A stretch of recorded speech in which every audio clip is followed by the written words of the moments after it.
Howdy, howdy, howdy. Or this week, should I just say, ho, ho, ho.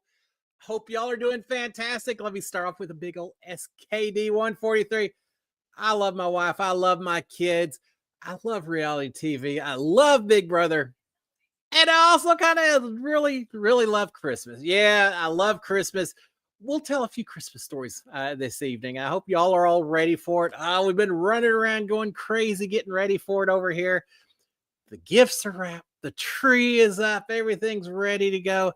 But there's always all kinds of extra things that need to be done getting ready for Christmas itself. So we'll talk about that in a little bit. I hope y'all are doing fantastic though. Through with work, through with school, just ready to enjoy the holidays a little bit. Before we get going on to anything, if you haven't already done so, please consider a subscription to my channel. Maybe turn on notifications and maybe a thumbs up as well. As always, appreciate it.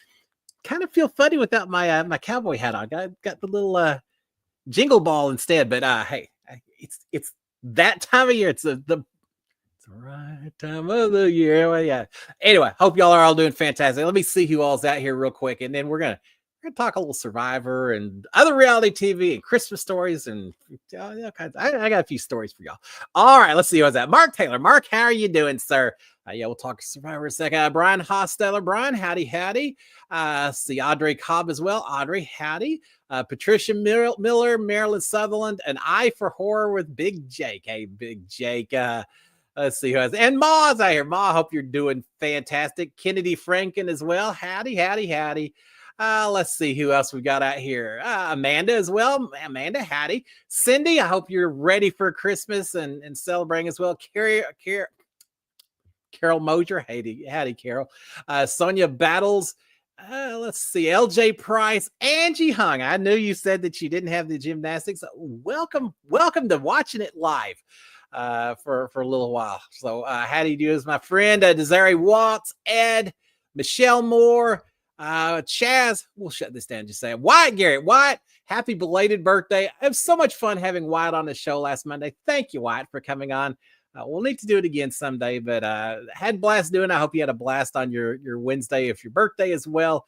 Mary Tedeschi as well, Misfire, Anoe, Amy K, Miss History Buff. Oh, I love history so much. And Rachel as well. And we'll call her right there. It is so much fun seeing all my friends out here. Hope y'all are ready for Christmas as well. Again, it's been kind of busy, but I finally got done with work today. So I was able to start getting my Christmas plan set. We're going to, my kids are both coming over tomorrow. We'll be celebrating Christmas on Christmas Eve. So we'll celebrate it a day early because my kids are both married. So they've got other families they're doing Christmas with as well. So we're getting them all tomorrow. That'll be our big Christmas celebration. The next day, we got some Houston Texans football to watch. So we'll do a little bit of that. It'll be Sharon and I a little bit more casual. We may just go out and find a whole bunch of old reality TV shows and just catch up on all of them. We need to watch Traitors. We've got Villains in the house. Amazing Race is coming up, so maybe we'll be checking out a little bit of that as well. Survivor's done. We'll talk about Survivor in just a second. So yeah, we're going to be taking it casual on Wednesday, but this whole week's all about being casual, right? So yeah, it's going to be a fun week. All right, a few comments before we get into it. All right, I see y'all out here real quick. Talk a little bit of Survivor on here. So hold on a second. Let's see. Mark Taylor saying, did you enjoy the last Survivor show? I loved it. Yeah, it was a great season. What an incredible season. I thought everyone at the end was deserving. How did they? I mean, none of this is fixed. I've been around here. I know none of it's fixed. And yet the drama of watching Teenie with her flames, just her fire so big, Sam can't get anything going. And then last second, the wind just blows just right. And suddenly, Sam wins the fire making challenges, advances to the final three.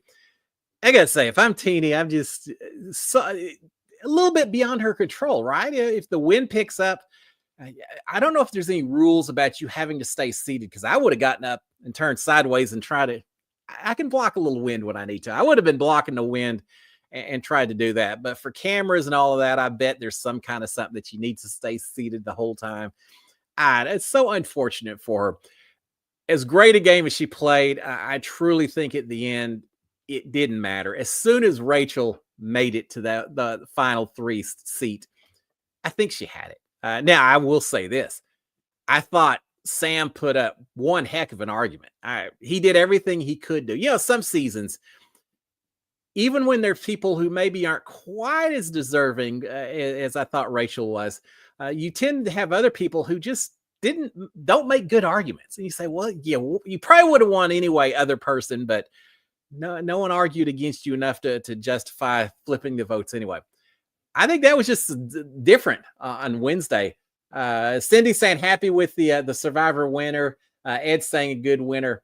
I absolutely agree with y'all. Rachel, one of the most deserving in a long time. I just thought she dominated athletically. I mean, from the comp standpoint,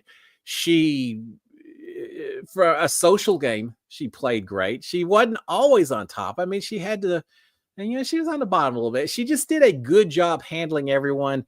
And when she needed to win the comps, she did it. I'm a little surprised they didn't have that comp where the balls roll on the different racks. You have to grab one, then the other, grab the other. Now, I like this final comp they had. Was the final one the stacking? I think so. It was a good comp, but I kind of missed the rolling ball. The only knock I'll put on Survivor is I feel like a lot of the challenges this season were very similar from one week to the next. Crawl under a net with a bunch of mud, dig under dirt, walk across a beam, throw something to activate something, and then put a puzzle together. It just seems like we had a lot of those. I'd like to maybe see a little bit of a emergence of some new challenges, whatever those may be. But other than that, heck of a season. And they all deserve. Sam put up a good argument. Sue, she did everything she could, but I just don't think she just wasn't there at the end. She did use the veto at the end, but she just didn't have enough huge plays, I think, to win it. But what a season. It was fantastic. So yeah, it's good. Now, have y'all heard a rumor? I saw Jeff Probst say, I don't think he said they're on one of these next seasons. I think they just said that someone is going through the audition process. It's a celebrity. And I haven't heard who it could be, but yeah, we've had that a few times in the past. We've had some football players. Remember Lisa Wetchell from the Facts of Life was on it one season. So every once in a while we get a celebrity on there. Was it Mark Rocker who was on there, the baseball player? Every once in a while we get a celebrity. Apparently there's another one that may end up getting on the show as well. We'll see. Survivor is just such a great show. So props to everyone. I love the music. I love the drama. They just did a good job editing everything else. So can you tell I enjoyed it? Yeah, I kind of hate that it's over because this one, every week I was looking forward to see what the repercussions were of the tribal council and everything else that was going on. Survivor's done. We still have the challenge. They're right there at the end on that one. Misfire saying Traders USA is coming. All right, Misfire, I think you may have said last week, I just can't remember. When does Traders USA start? And what about the other reality shows? I mentioned The Amazing Race. Do y'all know when that one is starting as well? Mac is saying for sure the Big Brother Christmas show is off. Yeah, no reindeer games this year. I love last season, but just not happening this year, and which is a shame.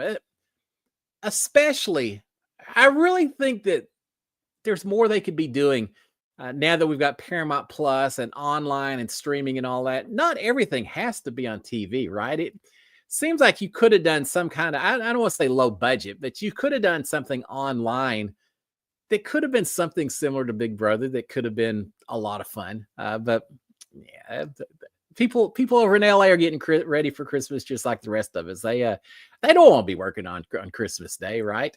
But yeah, so we got Traders USA. We've got Deal or No Deal Island season 2, which is coming up at some point. Amazing Race. No Big Brother Canada. Man, that's disappointing. I still think eventually maybe that'll come back. And if it doesn't, then I fully expect and kind of hope that Big Brother USA maybe starts bringing some Canadians in as well. I'm talking to you, Angie. Now, I know Angie has said she probably wouldn't do Big Brother, but I'd be cheering you on if you did. But yeah, maybe make it North American Big Brother as well. Maybe New Mexico has their La Casa Famosa, I think their version of Big Brother as well. Which Jessica during my season, it was funny. Jessica told her family, a lot of them from Puerto Rico. She mentioned to them that she was going to be on Big Brother, and they were very worried because they thought they only knew, or they mainly knew, the Spanish language version, which they had seen, which apparently was a little more risque than our version here in the United States. Given the number of people hooked up during my season, I find that hard to believe, but apparently that's the case. So Jessica said, yeah, her family's a little worried, and she had to explain that it's not quite the same as the one that you see on the Univision or whichever channel that one was on. But yeah, I don't even know where I was going with that. But yeah, we got a few coming up. All right, let's see what else we've got with this. Brian Hosteller saying happy Festivus, Festivus for the rest of us. Isn't that funny? Yeah, I should have my little aluminum pole tree and have our battle of the what is it? Battle of the Brawn, Battle of the Wits. I don't remember the arguments. It's a made up holiday that Seinfeld did, and now actually people talk about it all the time. Yes, indeed. Happy Festivus to all of y'all. I'd hate to leave out the Festivus celebrators around the world. Yes, I don't know what you wear for a maybe a tinfoil hat or something. I'm not sure what you wear for Festivus, but if I know, I maybe would have thrown that on instead. Yes, indeed. Happy Festivus. I'll be putting out the lemon slices or whatever tonight. I don't know what you put out. All right. Misfire saying House of Villains was awesome. I've heard so many good things about it. I need to check it out. It's just I've been running ragged trying to get stuff taken care of so far. Between getting ready for Christmas and just doing my regular 9-to-5 job and my mom passing and dealing with some of that stuff, it's just been a busy end of the year. 2024 was fine, but I'm ready for 2025. I remember as a kid. In fact, I know exactly when I thought this. July 4th, 1976, we're celebrating the bicentennial of the United States. I am 11 years old. I am sitting on the second floor at a friend's house watching some fireworks off in the horizon. And we start talking about the next huge event was going to be the turn of the century, the year 2000. And I remember thinking, oh my God, that's so far away. I'm going to be 35 years old at the turn of the century, which seemed so old back then. And now we're 25 years past that date. Coming up on 2025. 2020 was going to be when we were flying spaceships all over. We were all going to be Johnny Questing it everywhere we went. And it was all going to be holograms and teleportation beams and all of that. Yeah, of course, no one thought of iPhones and some of the things that we actually do have. I guess Star Trek did with the telecommunicator a little bit. But anyway, getting off of a tangent with my nerdy self. But yeah, I remember thinking 2000 was so far in the future. 2025 is just way past that. And here we are. There are people that are being born right now that I was watching shows. What was I watching? We've watched a few of the Christmas shows, Christmas Story and some of those. There are people who weren't even born when those came out. Now they've already seen it 4,000 times or whatever, thanks to TNT and everything. All right. Rachel is saying, did you watch Finding Mr. Christmas on Hallmark? Reminded me of reindeer games. I didn't, but I'm surprised if it was on Hallmark that we didn't see it, because if it wasn't on live while we were wrapping presents and decorating the tree and everything, I feel confident that Sharon had it recorded at one point during the holiday season. We watch a lot of Hallmark holiday movies. So yeah, I did not see it, but I'll be watching for it. I did watch the Frosty one where Frosty the Snowman comes to life, a little bit like Pinocchio, and chaos ensues as a result. Don't put the heat on when Frosty's visiting. Just say that. But anyway, yeah, I haven't seen that one, but I'll have to check that one out. All right, let's see what else we got on here. Bobby Austin saying, would you ever do Survivor? Sure. They just need to call. I think I'd do okay with Survivor. I do. I mean, I would surprise people because it's a physical game. But puzzles, I feel comfortable comfortable with. I think I've proven that when it comes to mazes and rolling balls and things like that, I've got a little finesse on that. How would I do crawling under nets and playing military and all that the way some of them do? That would be interesting. I think I've got a pretty good set of balance, so I'd be okay with that. Running up the ramps and things, we all have our advantages and disadvantages, but no, I think I would. And I spent way too much time as a dad hauling around 40 pounds worth of car seats and strollers and groceries and everything else. So I'm pretty comfortable carrying large loads like you have to do sometimes on that. So now I would do it in a heartbeat. It'd be a lot of fun. They don't have a lot of Big Brother folks that ever go on Survivor. Beast Mode Cowboy did it, but I think he's about it, isn't he? You just don't see a lot of crossover. You tend to get on Survivor all new people, which is fine. That's the way they do it. It would be an honor to meet Jeff Probst one day, just because he's the granddaddy of them all. Now he's the executive producer, so he's not just the host, but he actually has a lot of say in making Survivor the game it is here. It sounds like I'm kissing up. It's just I'm a huge fan of reality TV. And Survivor was the first. Now, having said that, Big Brother was the same summer, just a little bit later. And then I think you had the Amazing Race a year later than that. And what did we do before 2000, 2001 when all these shows came along? We just watched Three's Company and I don't know, Cheers and Seinfeld and Friends and shows like that.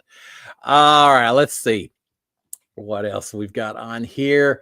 Mark is saying, the challenge is great challenges, great people. Yes, and if you haven't watched a challenge, a little bit of a big spoiler here because we'll talk about last week. I enjoyed it. I hated to see Corey gone the week before because he just seems like such a great guy. This week came down to Tori and Cara Maria, and spoiler, yeah, we lost Cara Maria, which she seems nice. I'm very hot and cold with her. Sometimes she seems she gets in people's faces and everything, but she also has that side of her that I can absolutely relate to. I've met her once. I don't think we ever actually talked, but she and Polly were at one of the charity events, and they had a whole contingent around them, wrestlers and all their stuff. But yeah, I hated to see the one of them go. That I would have liked to see both of them make it to the final. But I'm glad Tori made it. For those of you who didn't watch, though, such an incredibly great challenge that they did. Yeah, sometimes these challenges are, run up this hill with a 70-pound sack of potatoes on your back or something. And when you get up there, come back down and do it 20 or 30 times. Yeah, tough stuff. The challenge they had last week to see who goes home was the most simple system challenge you could have, and I loved it. They said, both of you jump in the water, you tread water. The first person who can't tread water any longer, who gets exhausted, goes home. It's over. So it's pure determination, strength, muscle, endurance. It really was just who wanted it. Now, after a while, they made them hold their hands up out of the water so they could only tread water with their legs. And then later they had to hold their hands all the way up so their elbows couldn't go in the water. So they kind of forced the issue a little bit because both of these girls wanted it. Both these girls deserved it. That's the kind of challenge I would have liked to have seen. When I was a kid, I'm a certified lifeguard. I spent a lot of time swimming as a kid. I used to do endurance swimming. My brother and I would swim across lakes and stuff. When my dad would follow in a rowboat so that we didn't get out in the middle and get exhausted and not have any support. So he would be right there in case we couldn't make it across. But we would swim back and forth across lakes just to push each other and just to see if we could do it. So I love that kind of deal. And because of that, Sharon always laughs because I always say, if I was on some boat and it wrecked or whatever, I could sit out there in the water. I could tread water for 2 or 3 days and survive until someone came to pick me up. Now, the sharks are a different issue. And I don't have any magic formula to keep them away other than the fact that, well, I bet I could swim pretty fast over the shark coming after me or punch pretty hard. I'm not sure which it is. But I've always thought I could outlast anyone else when it came to treading water. That's my special skill. And worse comes, I told Sharon the first, and this is one of the things I learned as a kid was if you ever fell in the water with your clothes off, take your blue jeans off, assuming you're wearing blue. Take your jeans off, tie the legs at the bottom in knots, pull it over your head, and make it into a temporary life vest. Let the air get trapped inside the pants. I always remembered that. The special life hack that hopefully I never have to use. But if I do, I know how to do it. I told Sharon while we were watching the challenge, I said, if I was on there, I would have shocked everyone because I would have, as soon as I was in that water, I would have ripped my clothes off, been sitting there treading water naked, but I'd have those clothes up over my head as a life vest. And they'd be saying, what are you doing, Cliff? You got your britches off. Yeah, I'm using it as a life vest, TJ. I don't know how they would have appreciated that. But yeah, that's my special skill. I think I could survive that treading water. Yeah, I've loved the challenge so far this season. It's been pretty good. I saw a video of Fessy. I was kind of disappointed he wasn't on there. I saw a video of Fessy doing slam dunks on a basketball court. That guy is working out. He is athletic. He's going to be back, I'm sure, in the next season or two. And he is ready to kick some tail. That guy jumping, he ought to be in the NBA the way he was jumping and slamming and all that. So I'm looking forward to seeing. I've loved the challenge so far this season, too.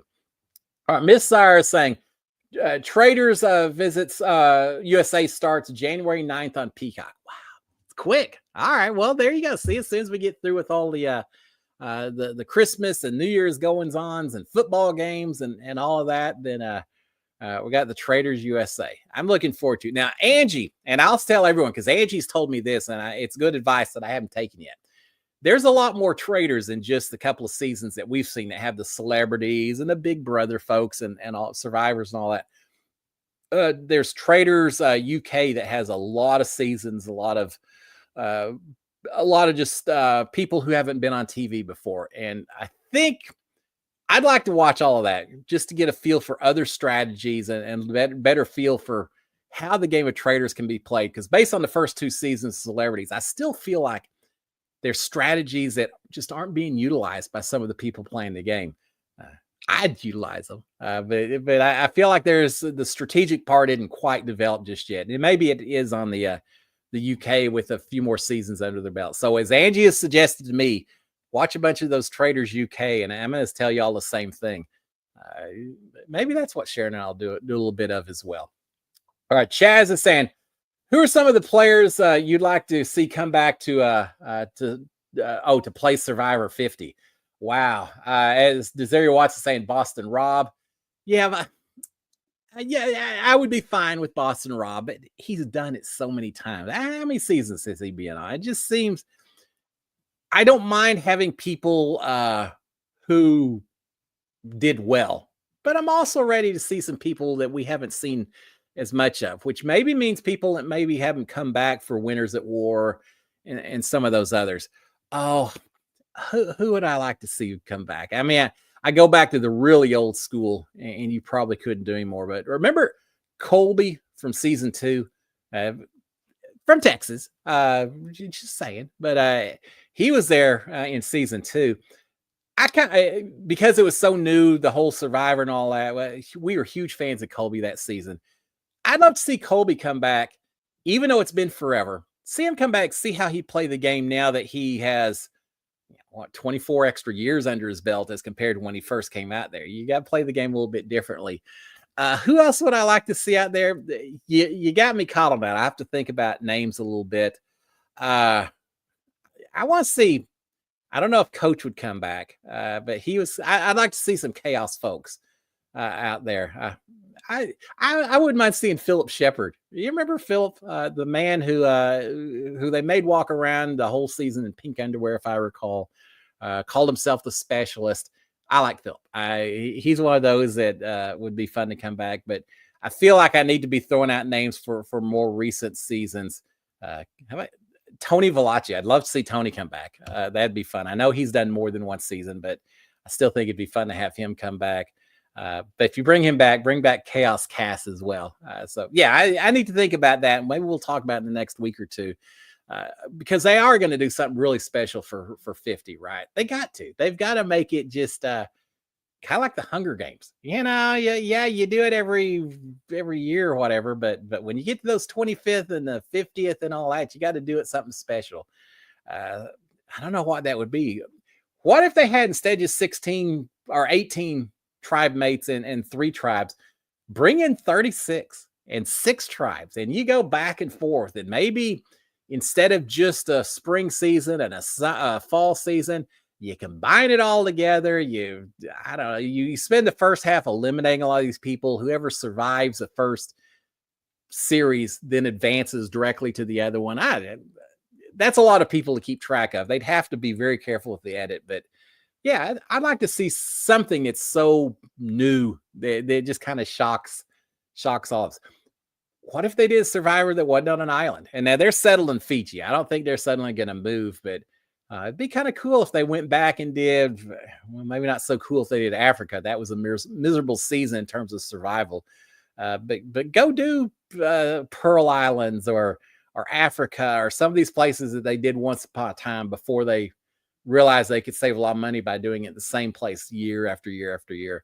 I don't know. I'm sure with Jeff Probst behind it, they'll do something really cool with it. All right. Karen Hummer is saying, what is your favorite memory as a kid for Christmas? So many of them. And it's funny because as a kid, my memories revolve around, I mean, I had my whole family there, but I took it for granted. So it revolves a lot more around presents that I got and things like that. And now as I get older, it's all memories of where our kids are here. I was telling Sharon earlier, one of our favorite memories is we tend to stay up late on Thanksgiving night, wrapping presents and just getting the house ready and all of that. And one of the things that we've always done for past as many years as I can remember is we watch the midnight mass from Vatican City while we're wrapping presents and getting ready for the next day and all of that. And watching the Pope lead the ceremony and all those cardinals in. And it's just the grandeur of that facility. It's incredible. We're not even Catholics, but we watch it just because it's just such an impressive ceremony. It's just incredible.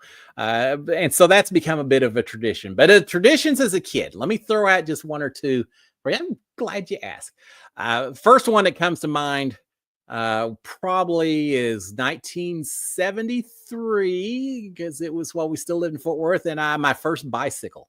I got a Huffy bicycle. It was a green bicycle, and my brother got one the same year. He's a year younger than me. He got a blue one. We got bicycles. They weren't 10 speeds or anything. They were just a standard old starter bicycle, but we both got them. We immediately had to go outside.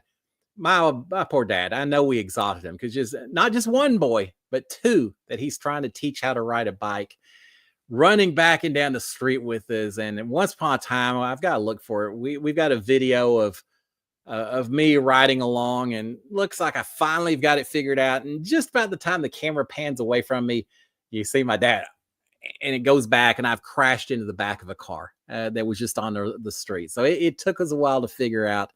But certainly getting the bike, and if I remember, it was drizzling that day, kind of cold, didn't matter. It was all about learning to ride the bike. So that's certainly one memory that I remember. Let me talk about the very earliest present that I remember really, really wanting, because I actually think I've got a picture of it. Now, bear with me because this may or may not work, but I'm going to try it. You can see Santa's workshop back there, right? Yeah, all kinds of toys that I could be jumping in on. But I'm going to see if I can pull up the toy I wanted. I was about 4 or 5 years old, and it was this one right here. All right. I think that may work. See that? Silly Faces with Fantastic Funhouse Mirror. Came out in 1968. I think probably 1969 or 70 is when I requested it. I must have seen all the TV commercials advertising it forever and ever. You know what it was? It was nothing but a piece of plastic with a mirror on the inside, and you could turn knobs on the back, which would cause the mirror to change shapes. So suddenly your face would get all scrunched in, or it'd expand out or get long, just like in a fun house. You do it. I wanted the Silly Face kit because not only did it come with the mirror, but it came with all these disguises. And I just thought that was the most cool thing ever in the entire world, to have my Silly Faces toy. I guess that may have been an early precursor of the idea of me maybe going on TV someday and acting silly, because I wanted to practice way back then. I remember it so well. I was staying at my granny and granddaddy's house for Christmas that year.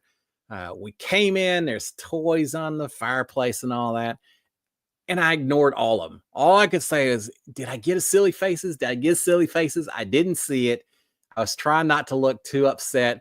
And then finally, my mom said, no, I think, well, look behind that. Do you see it? And I looked, and there it was. And I had fun making silly faces. I don't need help anymore. I've learned to do it all by myself without mirrors or anything. I can do all kinds of silly faces. I don't even need the disguises. But that was the first toy that I ever remember as a kid that I just wanted it so bad. That was my version of the Red Ryder BB gun. I just had to have it. Now I was only 4 or 5, so I didn't write a lot of essays or anything else talking about it. But I certainly was wanting that. So I remember that. What else do I remember? One of my other toy, and we'll go quick because I know you have the questions. 2 other toys, and I'll mention real quick.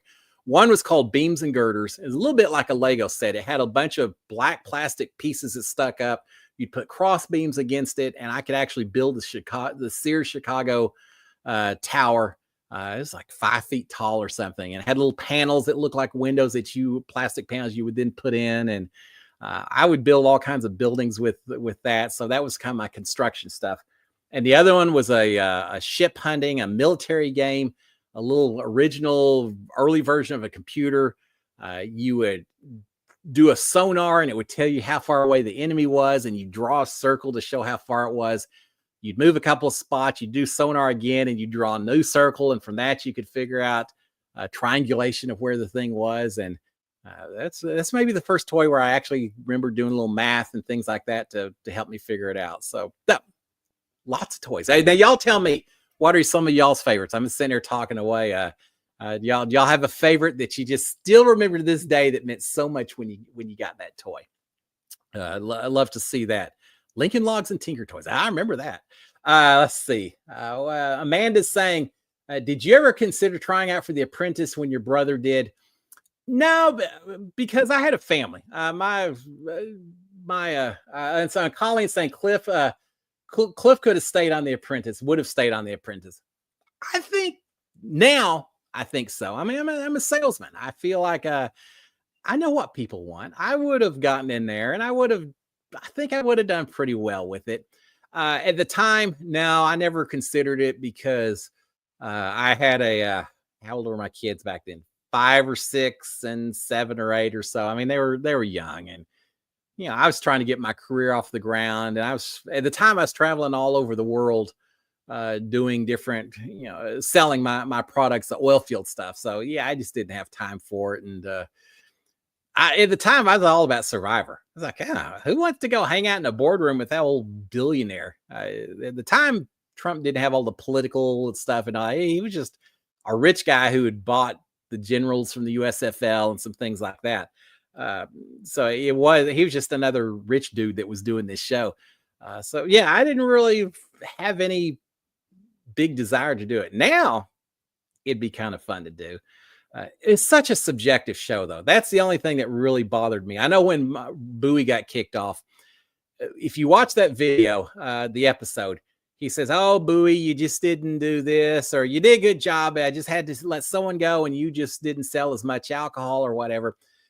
At the time he did it, he was, and Ed saying Bowie did okay. He was robbed. Yeah, let me tell you a little bit about that. At the time, they just said, "Hey, Bowie, someone's got to go, and it's you." And there was no explanation. There was nothing. They later did a voiceover where they tried to explain why he got sent home. And I know it's a 20-year-old show, so you don't want a lot of explanations, but I'll do it real quick. That episode, the men and then the women, 2 different teams, had to sell merchandise and drinks and get the most money for Planet Hollywood. And they were on Times Square. I think it was Planet Hollywood on Times Square, and they had to get the most revenue from the people, from tourists. Bowie got tasked with selling the merchandise. He didn't sell the alcoholic drinks or anything. He had to sell the merchandise. Well, what really made him mad was they had pulled all the regular Planet Hollywood merchandise because they had a special. They were trying to promote Freddy versus Jason, the horror movie. And so they had very limited stock of Planet Hollywood. They only had Freddy versus Jason shirts and sweaters and all that. So Bowie kept talking to all these people who were saying, yeah, we want a Planet Hollywood shirt. Yeah, sorry, I don't have any, but I got Jason versus Freddy. Yeah, no, that's all right. And so, yeah, he felt like he kind of got the short end of it, but things happen. It's just one of those things. It is funny that Bowie did that so long ago, and then I got to do Big Brother, and two very different shows. Maybe personalities not so far apart, he and I. But I was one of the older people when I did it. He was one of the younger people when he did it. So yeah, just different stages in life when we did those two shows. He got to know Donald Trump. I got to know Julie Chen. You meet all kinds of people when you do reality TV. All right, let's 7:38. All right, we're done. Miss Fire saying, who would who was it? Who would have to heart a who would host a reboot of The Apprentice? I tell you, Amanda's saying Trump Jr., Ed's saying Arnold Schwarzenegger. That Schwarzenegger would be okay. I can't see Trump Jr. I mean, maybe. You know who I'd like to see? Snoop Dogg. Snoop Dogg would be fun to host The Apprentice, right?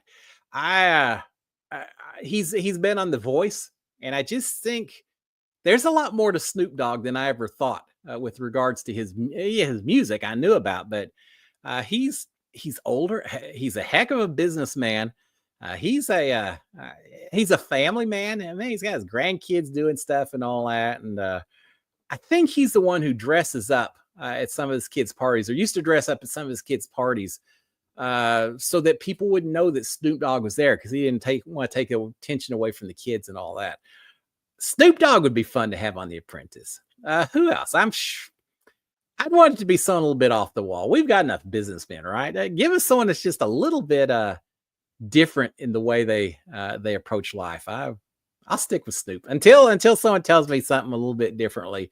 They did it with Martha Stewart there for a while, and I don't remember. And I know Richard Branson has done it over maybe in the UK, and they've had a few people here and there, but I don't know.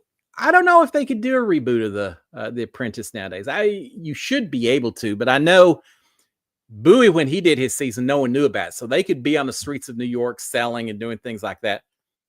In this day and age with social media and everyone's so hyper aware of anything that's going on reality TV, if you were to do a new version of The Apprentice and you were having to go out and interact with regular people, there's so many people that would know about it, and they'd be showing up trying to either help you out or crater your project or just be a face on TV. Yeah, it would be hard, at least with Big Brother and Survivor and Amazing Race. You're getting away from the US and people that are paying attention. You're having to go somewhere else to make it happen, or you're having to isolate yourself. With The Apprentice, it's a little bit tougher to do.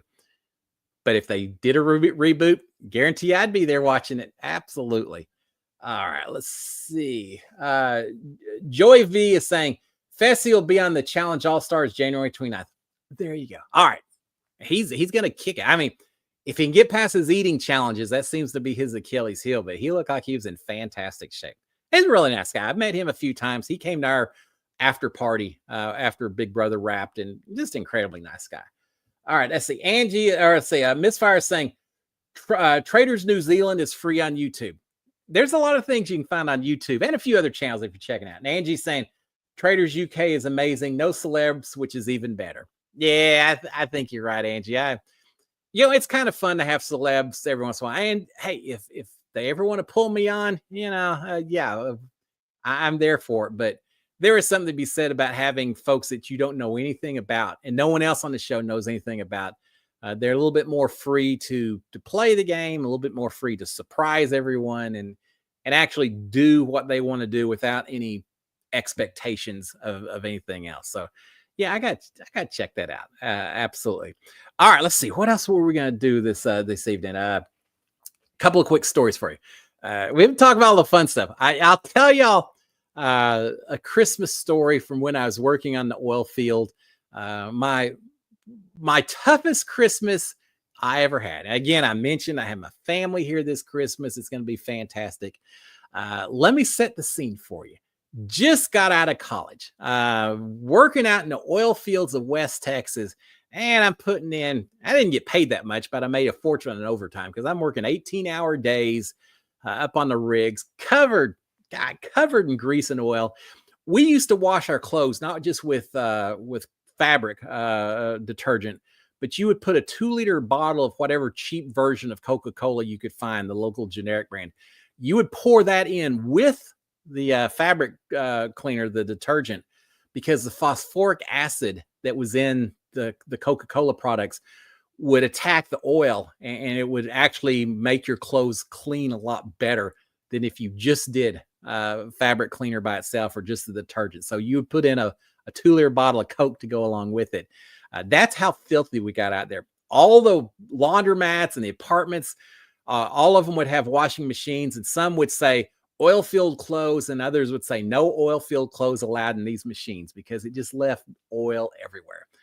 So that's the kind of work I was doing. If I've said it every week, and I'll say it again, if you're not watching Landman, which is on Paramount Plus and CMT, I think, check it out. It's not 100% accurate, but it still does a pretty decent job of showing what oil field life is like out in West Texas. Bam. So I'm working this job, working so hard, but just getting my career off the ground, trying to learn as much as I can, trying to keep all 10 fingers and toes at the same time, which isn't always so easy out there. But coming up on Christmas, and we're working, I'm working hard. I mean, I truly am putting in 18-hour shifts. And I thought we were going to work through Christmas Day because that's what we had been told. The well's got to get drilled. Yeah, you may have Christmas, but this well isn't waiting for anyone. It's going to cost us $100,000 a day. Blah, blah, blah. I didn't care. I was out in the middle of nowhere. I was perfectly happy to work through Christmas, work on Christmas Day, because I was going to get paid double overtime to do it. The company man had a little trailer down on the rig site. Had already said they'd cook up a whole spread for us to eat to celebrate Christmas. He said, yeah, you're going to be working the rigs, but we'll make sure you get fed well that day. It's like, all right, I don't have anything else going on, so that's fine. So that was my plan. Come Christmas Eve, 6 o'clock or so, 5 o'clock or so in the afternoon, the evening, company man comes up to us and says, look, guys, y'all been busting your rear ends. You're doing better than we thought. You've made more progress than we expected, and everything's looking good on the well. So we're going to go ahead and shut down tomorrow. We're going to call it a day. I know y'all didn't want to work on Christmas Day. We're going to be able to make that happen. Don't come in tomorrow, but you need to be here at 6 a.m. the day after Christmas. But go home with your family, celebrate Christmas. It's like, dang, I wanted that overtime. That's what I wanted. I didn't have a family back then. Well, I mean, my mom and dad and brothers, but not family there in West Texas. It's like, oh, gosh, all right. So we got off the job. I get back into Midland, an hour or two getting from the rig back to Midland. I get back to Midland, not thinking I was going to have Christmas Day off. I get home and realize that I have no food in the house. I was expecting this big spread the next day. So I had basically no food in my apartment that I'm at. It's Christmas Eve. I call my folks and say, well, I'm not going to drive 5-6 hours to get home just because I've got to be back at work 6 o'clock the next morning. I'm just going to celebrate Christmas here. All right. They were disappointed. I was disappointed, but that's the way it works. So I slept in late Christmas, woke up, still no food in the house, drove all over town till I finally found a convenience store that was open. Most of the food was gone because apparently I wasn't the only oil field guy who hadn't planned on it. Ended up getting 3 or 4 corn dogs rolling on the little vending thing, the cooker, probably older than I really wanted to know, but at least I got some corn dogs to keep me fed. Grabbed me a couple of Cokes, and that was my Christmas Day. That was back in the day before Zoom calls or anything. So it was a 5-minute call with my family, and we sang some carols or so. I don't know. And that was my Christmas. And then back to the grind the next day. So yeah, that was a Christmas that taught me a lot about the value of family. Sometimes it's great when we can be with loved ones and friends and all that. Sometimes it just doesn't quite work out. And I knew they were still thinking of me. I hope y'all, there may be a few of y'all out there as well that maybe for whatever reason just aren't able to connect with the family right now. Trust me, it won't last forever. We all have that one or two Christmas celebrations didn't quite work out. So yeah, I'll be thinking about you guys, and don't let it get to you too much. But I remember that still. It was something else. I got another story for y'all. And this is a happier. I don't want to end on a down note. I did a lot of shopping. Not a lot of shopping. Thank God for Amazon. That's the way I do my shopping. But I did have to do a little bit of shopping over the last week or two. I had one a couple of days ago that pretty funny. A lot of y'all don't know this store. It's a sports store called Academy Sports. Wyatt, a few of you guys that are here in Texas know what I'm talking about. But Academy Sports, it's just a sporting goods store. And they've got them all over Houston and a little bit across the rest of the state into Louisiana, I think, as well. Don't think it goes any more than that. If so, one of y'all tell me. But anyway, I go into Academy to look at some, I can't remember what I'm even looking at. Some shoes. I'm going to buy some new shoes. I've been going to the gym and working out, so I was going to buy some new shoes with that. I go in there, and as soon as I get in, a guy comes up and starts speaking to me in Spanish. Didn't speak any English, and he's asking me about those little Power Wheels Jeeps that the kids drive, right? You know, the little kids. He's saying, "Oh, is this 12 volts or 24 volts?" And he's asking all this in Spanish. And so I said, 12 volts, 12 volts. Despacio, slow. And so I'm sorry, that's what it says on here. And so I actually showed him another one I'd seen that showed 24 volts. Gracias. And well, the guy needs some help interpreting Spanish to English. I'm kind of proud of myself. I was able to carry on the conversation in Spanish and all that. So I do that. I go over and I look at the shoes, and another guy comes over and he says, where are the work shoes? Do you know where are the work boots, not the tennis shoes? And I said, I think they're on that back wall over there. I'm pretty sure. Yeah, okay, thank you. So happy to help. I do that. Someone else came over and asked where the restrooms were. A woman. I said, I don't normally show you. I don't remember what I said. Anyway, back over that direction. Okay, thank you. Finally, I had a guy come up and start to ask me a question. And all of a sudden, he looked at me and he said, do you work here? And it dawned on me. Everyone who works at Academy of Sports wears the same color blue polo shirt, short sleeve polo shirt. That's just their uniform, that and khakis. That's what they wear when they're working at the store. I just happen to be wearing the exact same color blue khaki shirt or blue polo shirt and khaki pants when I went into this store looking for these tennis shoes.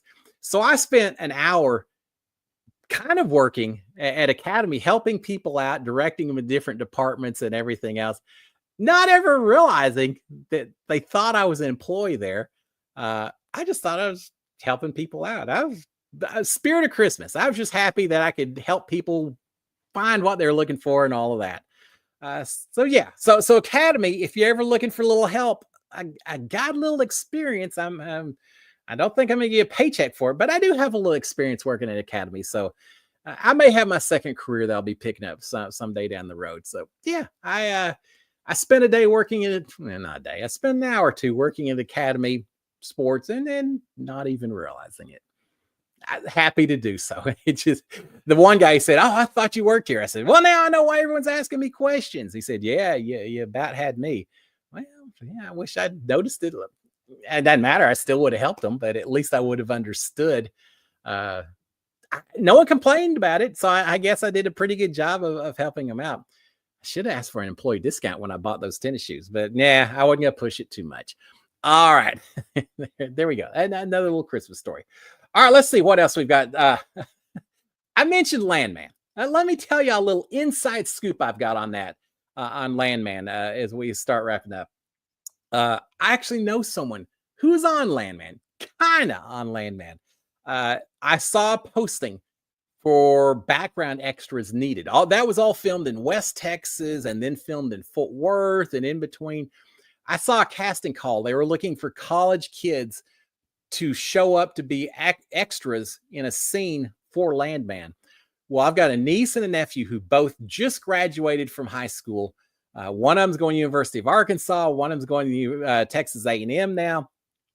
So they were pretty much shut down for the summer jobs, but still, kind of a little carefree in the world at that point. I saw this come out. I pointed out to both of them, said, "Hey, if you want to be on a TV show, paid like $180 a day or something. I said, sign up for it. My nephew signed up for it. They called and said, yeah, we need you to come out to, I don't know, Weatherford, somewhere over by where Wyatt lives, actually.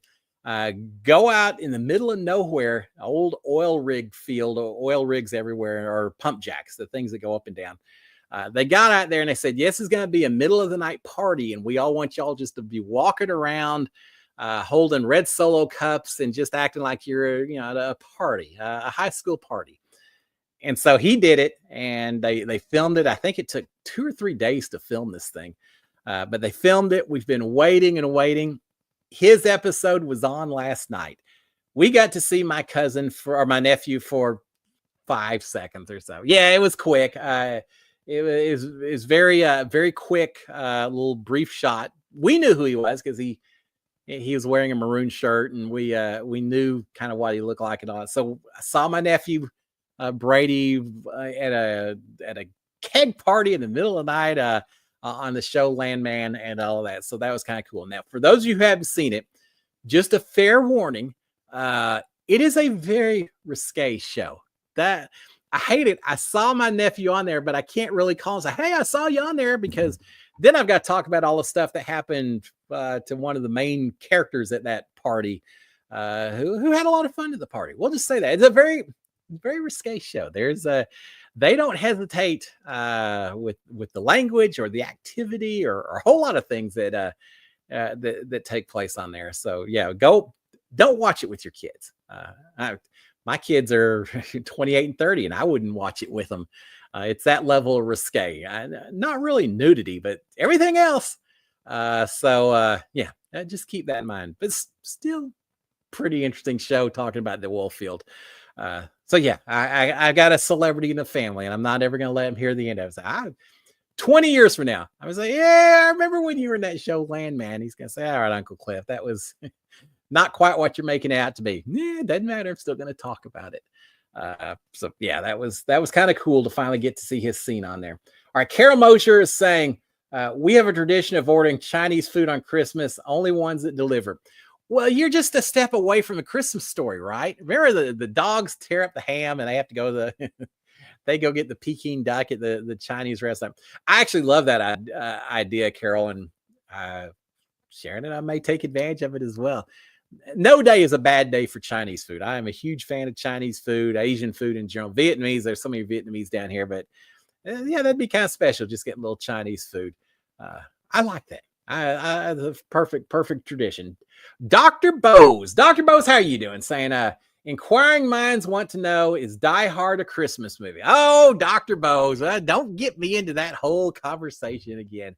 I probably alienate some people, and I hope I don't alienate you when I say that while it does take place at Christmas, and while I will watch Die Hard any day of the year, including on Christmas Day, maybe especially Christmas Day, yippee-yi, yeah.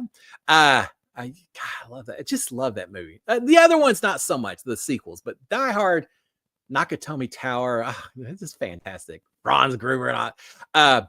But I'm hesitant to call it a Christmas movie because it really could take place at the Halloween party or the St. Patrick's Day party or anything else, right? I mean, I know what's the thing? The guy who falls down the elevator and it's got the ho, ho, ho. Now I got a machine gun or something. So there's certainly some Christmas references in it, but I'm not going to go so far as to call it a Christmas movie, if for no other reason, because there's so many other good Christmas movies out there. And I kind of screwed up last time we talked about it because I forgot to mention Elf, which was a travesty on my part. I also don't remember if we talked about the Santa Claus, but another one of my absolute favorites as well. And Planes, Trains, and Automobiles, one of my all-time holiday classics. Right up there with Miracle on 34th Street, watching John Candy and Steve Martin traveling around trying to survive a travel misadventure. There's a lot of them out there, and Dr. Bose, man, feel free to watch it on Christmas Day. I very well may be as well, but I'm not going to call it a Christmas movie. Please don't hate me for saying that. All right. Amy Bonner saying, Sent you a DM on Twitter with a picture of me with Bozo. I have not seen it. I'm gonna have to go out there and look for it. My mom then thought it was funny. Also did it. Also did it. Uh, I didn't think your mom also did. Let me go back and read this. Let me fix my glasses a little bit. Oh no, I've got to go out and look at it. I was on Bozo. We talked about it. Bozo wasn't everywhere, but it was certainly in some parts of the country. I think Chicago and Dallas and a few others had their own Bozo shows. So I'm glad there's a fellow Bozo fan out there. I need to post that picture. I'm gonna pull it up and send it. Maybe I'll do that one of these days. Speaking of, I left the silly faces up the whole time. No, you got the kid making faces the whole time. Well, congratulations, my fellow Bozo alum. I had a blast when I did it. I didn't win. I came in second on the Pass the Hat game, but kind of like Big Brother. Sometimes you win, sometimes you don't. Sometimes you come really dang close and just kind of think about what if. But life goes on, right? All right, let's see. Who's it? Miss Fire saying we also rented Prancer. I love Prancer. We watched Prancer a lot when we were when my kids were younger, especially. We like Prancer. And God, there's so many good ones out there. We could spend an entire Cliff Notes just talking about Christmas movies, I think, and come up with the best lines of all of them, right? All right, 750. I got to do that. Angie's saying, watch Jingle All the Way since Cliff recommended it. It was good. I'm glad to hear that, Angie. It was it was just fun. I like a lot of the movie, but still, my favorite part is just when they're all rushing into the store to try to find Turbo Man, and all they find is his sidekick that no one wants, and I got a few memories like that. Speaking of, I'll show you. We'll talk about it maybe next week. But speaking of Black Friday and things like that, y'all remember this? Yeah, we'll talk about that later. I remember a few Black Fridays here and there. So it really hit home. I empathized and felt and could relate to the people just trying to find that gift for their kids. All right, guys, with that, we're going to shut it down. It's about that time. I hope y'all have a fantastic Christmas. While for those of you who for whatever reason aren't right there with your family and friends this year, it's all right. There'll be years to come. Hey, reach out to me. Have a Merry Christmas. For those of you who do are privileged enough to be with family and friends, give them extra hugs. Appreciate the times that you've got with them. It won't last forever, so enjoy it. You're creating such special memories every single year, more memories when you got the family together. So have fun with all of it. Be safe. Some of you, it's going to be hot down here, so we don't have to worry about ice or anything else. But if you got kids riding bicycles, be careful with them. They may run into cars, but just generally be safe. I know a lot of folks are traveling and all that. Ma, I don't know where you're at. You're at Nana's house or somewhere. I know a lot of people aren't where they normally are. So be safe. Take care of business. Take care of friends. Enjoy some good eats as well. And just have a Merry Christmas, a Happy Festivus, Happy Holidays. We'll be back next Monday, so we'll talk about New Year's. But have a fantastic Christmas. Until next Monday, guys. Merry Christmas, my friends. If you haven't already done so, please consider subscribing to our channel. Thumbs up if you like the show. Turn on notifications if you want to hear when I drop a new episode. And with that, I'll leave it with a big old SKD 143. Love my wife, love my kids, love all of y'all out here. It's just so much fun hanging out with y'all on Mondays, getting the chance to chat a little bit. Guys, y'all have a great one. Merry Christmas, my friends. I will see y'all next Monday. Until then, I'll just give you one more. Merry